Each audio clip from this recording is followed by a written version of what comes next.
জি ভাই, কে বলছিলেন? রাষ্ট্রনায়ক তারেক জিয়া দেশ চালাও পবিত্র কোরআন দিয়া। রাষ্ট্রনায়ক তারেক জিয়া দেশ চালাও পবিত্র কোরআন দিয়া।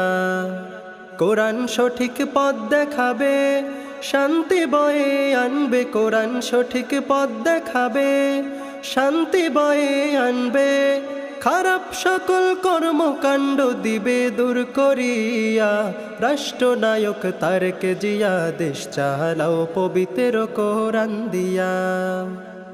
রাষ্ট্রনায়ক তারেক জিয়া দেশ চালাও পবিত্র কোরআন দিয়া।